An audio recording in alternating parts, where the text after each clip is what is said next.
It's the Kirkby Ski slope, already a legend in its own brief, troubled lifetime. The ski slope, which was built without planning permission, over a water main, on land the council didn't own. The ski slope that Nationwide first wondered at when my colleague James Hogg visited it on a skiing tour of the north. Surveying the dramatic sweep of the new slope towards the Fazakerley turnoff of the M57, James was the first to surmise, it's the wrong way round. Work originally began in November 1973. The ski slope was to be ready within 6 months. Now, 2 years later, it's never been skied on, and it never will be, because it's to be demolished, knocked down before it falls down. Since the cost of it has jumped from $90,000 to $140,000, the ratepayers of Kirkby must feel entitled to ask how it all started. And it started one lunchtime, in a pub just down the road. Dave Tempest, former leader of Kirkby Council, was there. So was the borough architect, Eric Stevenson. And so was his friend, George Leatherbarrow, the council's main contractor. You can visualize the scene. I want a ski slope, said Dave. You design it, Eric, and you can build it, George. So they did. There were no tenders, no quotations, no paperwork at all. Until a year later when questions were asked. Then a piece of paper did appear. It was from George, confirming his price. £64,388. Cheers. The slope struggled up through delays and extra expenditure. They had to build an embankment to prevent the young skiers of Kirkby slaloming around the Fazakerley turnoff. They needed railings round the top of the mound to stop people falling off. But most of all, they needed to know about the bumps. The big bumps which kept bulging about the skiing surface. They spent £5,000 in vain attempts to debump it. We suggested last May what had possibly contributed to the bumps. Perhaps it had something to do with the material that the contractor, George Leatherbarrow, had built it with. George was being paid by the council to provide suitable material for the ski slope hill, so you could hardly go around charging other people to dump their own suitable rubbish there. No. George, who's characterized himself to our colleagues as a generous man, broadcast the good news instead in the Liverpool Echo. Free tip in Kirkby, he proclaimed.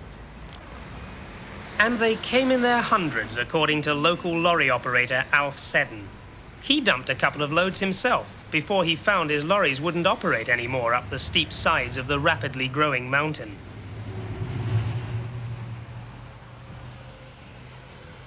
So, what exactly is there inside the great white elephant?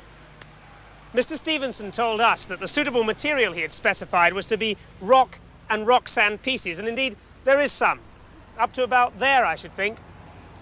And what of the rest? Well, even a layman can recognize that here there's been a minor landslide, because the trees, which were once vertical, are now horizontal. The council's inquiries, however, into what had happened here were a little more scientific. After our film, the council called in an independent group of surveyors who made test borings on the ski slope. Their evidence was startling. To quote from the surveyor's report, there is sand and there are sandstone pieces in here, but there's also what can only be described as a haphazard collection of builder's rubble. Wood, brick, ashes, clay, old bits of can, paper, everything, including this very notorious material, slag heap shale. Notorious and very loose. The people of Kirkby really have been lumbered with a heap of old rubbish. Now, I'm wearing all this gear, the safety rope and so on, because I've read the rest of the surveyor's report, which says that there's already been some surface failure. And that means that bits and pieces have been falling off already. Bits like that colliery slag heap down there, and the large piece of masonry up here, which if this rain continues, could fall down any day now. But there's more than that too. The surveyors have done some pretty complicated mathematics, which suggest that nowhere on these slopes do they fully measure up to the accepted safety factors. The slopes are too steep, steeper, for instance, than you're allowed to build a motorway embankment, and they're also made of material which is too loose. And all that means, in their own words, is that the slopes are potentially unstable and liable to fail in some manner, or fall down. I think you better haul me up, lads. If all that sounds a bit complicated, then this is simple. It's what we call a crack. While the surveyors were here working on the ski slope, they couldn't help noticing it. They didn't take any measurements, though, because they noticed it was widening all the time. So, how has this fiasco been allowed to happen? Where's all the paperwork, all the cross-checks? Well, as we've told you, there isn't any. But there is one letter, dated March 1973, from a ski slope expert to the then manager of the sports centre, Dick Lane. In it, he describes the ski slope scheme as suicidal. Yes, it is the wrong way round. For most of the day, and it's late now, the sun would be right into the eyes of the skiers. He says it's too high, too fast, and too near the motorway. And one other thing that most of us wouldn't consider. The crosswinds which sweep in so dramatically across that motorway so often disappear just as dramatically halfway down, and so indeed could the skiers themselves. The sports centre manager, Dick Lane, has told us that he sent a copy of that letter to Mr. Stevenson, the architect, but no action was taken.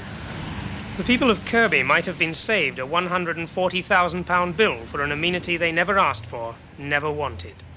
And there's a lot of things that they do want. The money could have paid for youth clubs or old folks' homes. As it is, they've got a ski slope no one ever has, nor ever will, ski down. Except for one man, our own intrepid James Hogg. He alone has had the benefit of one brief flurry that cost £140,000. Right, nobody needed that.